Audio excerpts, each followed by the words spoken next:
வாழ்வில் வார்த்தை ஊழியங்கள் வழங்கும் இன்றைக்கான இறை வார்த்தை. நம் ஆண்டவர் இயேசு கிறிஸ்துவின் இணையற்ற நாமத்தில் வாழ்த்துக்கள். இந்த நாளிலும் கர்த்தர் உங்களை ஆசீர்வதிப்பாராக. இன்றைக்கு நாம் தியானிக்கின்ற வேத கதாபாத்திரம் இயேசுவின் சீஷனாகிய திதிமு எனப்பட்ட தோமா. அந்நாட்களில் இவர்களுக்கு 2 பெயர்கள் இருந்தன. தோமா என்பது எபிரேய பெயர், திதிமு என்பது கிரேக்க பெயர். தன் கருத்துக்களை வெளிப்படையாக பேசுகிறவராக தோமா இருந்தார். யோவான் சுவிசேஷத்தில் மட்டும் 3 இடங்களில் தோமாவை குறித்து பார்க்க முடியும். 3 குறிப்புகளை தோமாவை குறித்து பகிர்ந்து கொள்ள விரும்புகிறேன். முதலாவது, இயேசுவை உண்மையாக நேசித்த தோமா. யோவான் 11ஆம் அதிகாரத்தில் இயேசு லாசருவை பார்க்க யூதேயாவிற்கு போவோம் வாருங்கள் என தம் சீஷர்களிடம் சொன்னபோது எல்லாரும் யூதர்கள் கல்லறிவார்கள், போக வேண்டாம் என எச்சரித்தார்கள். அப்பொழுது தோமா அவரோடே கூட மரிக்கும்படிக்கு நாமும் போவோம் வாருங்கள் என தைரியமாய் கூறுகிறார்.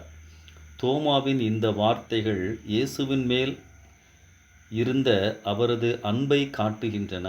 ஆண்டவரே, உம்மோடு இருப்பது நன்மைகளை பெற்றுக்கொள்வதற்காக மட்டுமல்ல, உம்மை நான் நேசிக்கிறேன், எனவே உம்மோடு கூட வர விரும்புகிறேன், உமக்காக உம்மோடு பாடுபடவும் ஆயத்தம். இயேசுவோடு அவர் இருந்த நோக்கம் தெளிவாக இருந்தது, சரியானது. அன்பு பயமறியாது, உண்மையான தைரியம், நடக்கப் போகும் காரியங்களை, மோசமான நிகழ்வுகளை தெளிவாக அறிந்தும் அதை சந்திக்க செல்வது. இரண்டாவது, நேர்மையானவராகவும் ஆர்வமுள்ளவராகவும் இருந்த தோமா. யோவான் 14:4-5 வசனங்களில், ஆண்டவரே, நீர் போகிற இடத்தை அறியோமே, வழியை எப்படி அறிவோம் என கேட்கிறார். தான் புரிந்து கொள்ளாமல் இருந்ததை வெட்கமின்றி வெளிப்படுத்தினார். தனியாக அல்ல, குழுவாக இருக்கும்போது கேட்கிறார். கேள்வி கேட்பவன் அந்த நேரத்தில் அறிவீனன், ஆனால் கேள்வி கேட்காதவர்கள் எல்லா நேரங்களிலும் அறிவீனர்கள் என ஒரு கூற்று உண்டு. ஒரு நிலையிலிருந்து அடுத்த நிலைக்கு செல்லும்போது புரிந்திருக்க வேண்டும், இல்லையென்றால் அடுத்த லெவல் புரியாது. தோமா தெரிந்தது போல காட்டிக்கொள்ளவில்லை, நடிக்கவில்லை, நேர்மையாக இருந்தார். சீஷன் என்றால் கற்றுக்கொள்பவன் என்று பொருள். தோமா கற்றுக்கொள்ள ஆர்வமுள்ளவராக இருந்தார். மூன்றாவதாக, சந்தேகம் தெளிவானதும் சரணடைந்த தோமா. யோவான் 20ஆம் அதிகாரம் 24-28 வசனங்களில் உயிர்த்தெழுந்த ஆண்டவரை சந்தேகப்பட்ட தோமாவை பார்க்கிறோம். தோமா இயேசுவின் பாடுகள், சிலுவை மட்டும்தான் அறிந்திருந்தார். அவரின் சந்தேகம் மேலோட்டமானது அல்ல, உறுதியாக அறிந்து கொள்வதற்காக சந்தேகப்பட்டார்.